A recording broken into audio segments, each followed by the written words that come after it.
श्री संत बाळूमामांची पालखी पंढरपूर तालुक्यातील करकम police station हद्दीत होळे येथे मुक्कामी असताना श्री संत बाळूमामा यांच्या पालखीतील पादुका दर्शनासाठी ठेवल्या असताना त्या चोरीला गेल्याने एकच खळबळ उडाली होती। दिनांक 11 फेब्रुवारी 2025 रोजी ही चोरी झाली होती व गुन्हा दाखल झाला होता। सदर गुन्ह्यातील फिर्यादी लहू लेंगरे राहणार महूद तालुका सांगोला श्री संत बाळूमामा यांचे कारभारी यांच्या फिर्यादीनुसार पोलिसांनी तपास सुरू केला होता।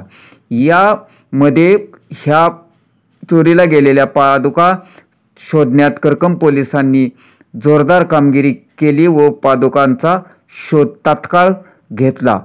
याप्रमाणे कोर्ट आदेशानुसार करकम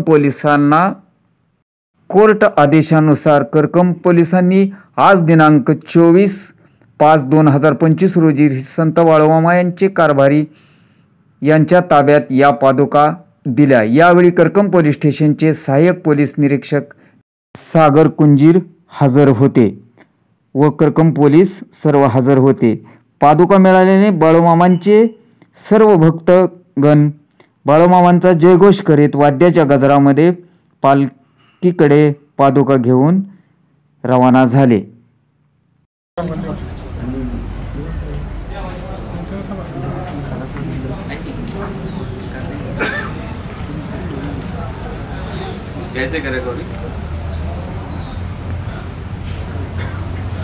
करकम पोलीस स्टेशन हद्दीमध्ये मौजे होळे या गावामध्ये फेब्रुवारी महिन्यात संत बाळूमामा यांची पालखी एका शेतामध्ये उतरली होती। रात्रीच्या वेळी पालखीच्या बाळूमामाच्या ह्या पादुका आहेत त्या चोरीला गेल्या होत्या। करकम पोलीस ठाण्याने त्या अनुषंगाने करकम पोलीस स्टेशन गुन्हा दाखल झाला होता चोरीचा।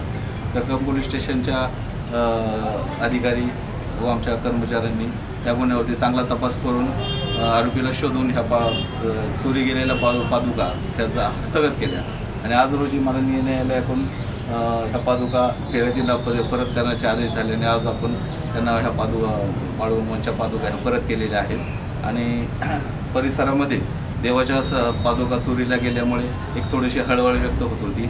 आज आम्हाला आनंद वाटतो की आम्ही ह्या चोरीचा गुन्ह्याचा उलगडा केला आणि पादुका ह्या पालखीचे कारभारी यांच्या ताब्यात पुन्हा देत आहोत।